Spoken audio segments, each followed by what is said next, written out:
खमंग खुसखुशीत मेथीची वडी। Welcome back to our channel. आज आपण बघूया खमंग खुसखुशीत अशा मेथीच्या वडीची रेसिपी शेवटपर्यंत नक्कीच बघा। मेथीची वडी करण्यासाठी आपण इथं एक जोडी मेथी घेतलेली आहे, स्वच्छ निवडून घेतलेली आहे, धुवून घेतलेली आहे। आता ही मेथीची पानं आहेत ती एकदम बारीक अशी चिरून घ्यायची आहेत।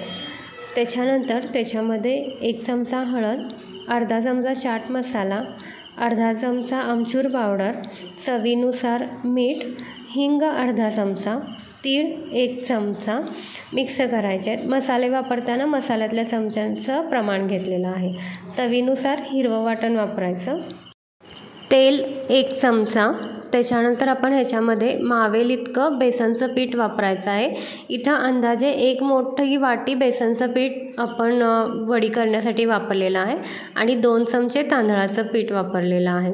आता हे पीठ आहे ते एकत्र सगळं मिक्स करून घ्यायचं। पाण्याचा वापर पीठ भिजवताना अजिबात करायचा नाही आहे, कारण की मेथीमध्ये जे ओलसरपणा आहे त्याच्यामध्येच हे पीठ असं छान भिजून तयार होतं आहे। पीठ भिजून तयार झालेलं आहे, पाणी इथं अजिबात वापरलेलं नाही आहे। जर गरज वाटली तरच पाण्याचा वापर करून घ्यायचा आहे।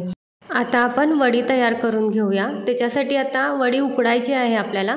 ज्या प्लेटमध्ये आपण वडी उकडणार आहोत त्या प्लेटला थोडंसं तेल लावून घ्यायचं आणि ज्या भांड्यात वडी उकडायला ठेवणार आहोत त्या भांड्यामध्ये पाणी आहे ते गरम करायला ठेवून देऊया। म्हणजे वडी त्या प्लेटमध्ये ठेवेपर्यंत पाणी आहे ते आपलं उकळून तयार होऊन जाईल। मेथीची वडी आहे ती उकडण्यासाठी आपण आता तयार करून घेऊया। प्लेटमध्ये उकडण्यासाठी वडी आहे ती तयार करून घेतलेली आहे आणि पाण्याला सुद्धा छान उकळी आलेली आहे। आता ही प्लेट आहे ती त्या भांड्यामध्ये ठेवून देऊया, झाकण लावूया आणि 15 मिनिटासाठी मीडियम फ्लेमवर मेथीची वडी आहे ती उकडण्यासाठी आपण ठेवून देऊया।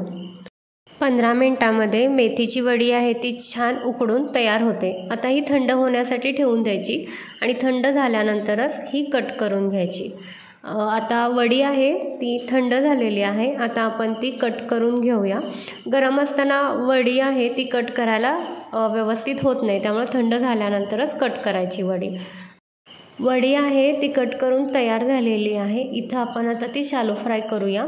मेथीची वडी डीप फ्रायसुद्धा करू शकता, शॅलो फ्रायसुद्धा करू शकता, पण इथं आपण शॅलो फ्राय करणार आहे। फ्राय पॅनमध्ये तेल गरम करून घेऊया। तेल गरम झालं की गॅसची फ्लेम आहे ती मीडियम ठेवायची आणि मीडियम फ्लेमवरच दोन्ही साईडनी मेथीची वडी आहे ती शॅलो फ्राय कुरकुरीत अशी करून घेऊया। छान अशी कुरकुरीत दोन्ही साईडनी मेथीची वडी आहे ती शॅलो फ्राय करून तयार झालेली आहे। रेसिपी कशी वाटली हे कमेंट्स करून नक्कीच सांगा। रेसिपी आवडली असेल तर रेसिपीला लाईक करून चॅनलला सबस्क्राईब करायला विसरू नका, ज्याच्यामुळे तुम्हाला चॅनलवरचे नवीन व्हिडिओ आहेत ते बघायला मिळतील। Thank you for watching.